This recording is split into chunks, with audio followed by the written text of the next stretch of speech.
Hi folks, I'm doing a quick video here to go over one of the basic things in ComicBase, which is to say, how do you do selections in lists and grids? I know, super sexy stuff, but hang on for a second there, because it turns out there actually are a few subtleties to it that if you know them, will save you a lot of time as you use the program. And actually not even just ComicBase, other programs as well. Let's go through them. Alright, so here we are on the main grid in ComicBase. This is called the grid view. It's a lot like Excel. It's basically a spreadsheet. Now, as you might suspect, you can click on any of the individual cells over here and just start typing away and do things like that. But there's some fine points to how you could select things that, might escape you. So, for one, if you go to the far left here, this very, very extreme left column here, and you click on it, it's going to highlight the entire row with the entire item at once. Now, why do I care about that? Well, it lets me do things to the item as a whole and not just the individual fields on it. So for instance, if I right click, I'm going to see a context menu that lets me do, lots of cool stuff like, if I have the archive edition, I can download the cover.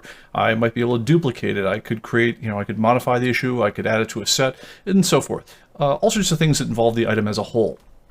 Another thing I can do, and this is really cool, is I can highlight a bunch of issues like this, just drag down, and now watch the quantity column over here. You see how it's all 0 when you start using ComicBase? Well, with the rows all highlighted like this, I can type any number on my keypad between 0 and 9, and so there's a 1 right there, and instantly it says I have that many quantities in stock for the given issues. Now, where this is just amazing is if I have a big run of a series like Spider-Man, I can just go highlight all the issues I've got, hit one key on my keyboard, mark them as in stock, and I'm done with the whole box of comics. Alright, as you're going through and doing this sort of work, it's important to know a couple of little fine points about the selection. So obviously I can click and select one row, I can click and drag and select a few rows. But I can also do some things with the shift keys and modifier keys that are helpful to know. So for instance, I can go click one row, hold the shift key down, click down to the bottom of something else, and it instantly highlights everything in between. I could have scrolled down to the entire bottom of the title if I want to customize this as I want. I also can hold down the shift, not the shift, but the control key as I go, and either select or unselect individual things within a selection. So they don't need to be in a row. I can just choose individual ones I'm interested in. This is great when I say things like, hey, I've got all the Daredevils, but I don't have this second printing, I don't have this variant, and so forth, but I've got all the rest of them. At which point I can just highlight the ones I'm interested in, move on from the others.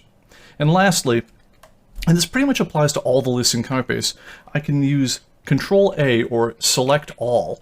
And all I gotta do is, hit Control A and it'll select everything in the entire title at once. I don't need to scroll, I don't need to do anything else. Done and done. Alright, well, that's pretty much it. This is a quick tip video. Thanks a lot for hanging out for this one. This is actually kind of the basis for a lot of other things we'll be doing. We'll talk more about the one key issue entry and so forth in a later clip.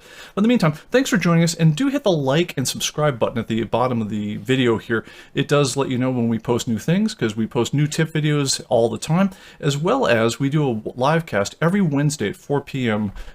Central Time. It's a lot of fun. We answer your questions, we get to talk with you directly, tell you what's new in the world of ComicBase as well as the world of comics, and we hope you can join us there. Thanks a lot. We'll see you next time.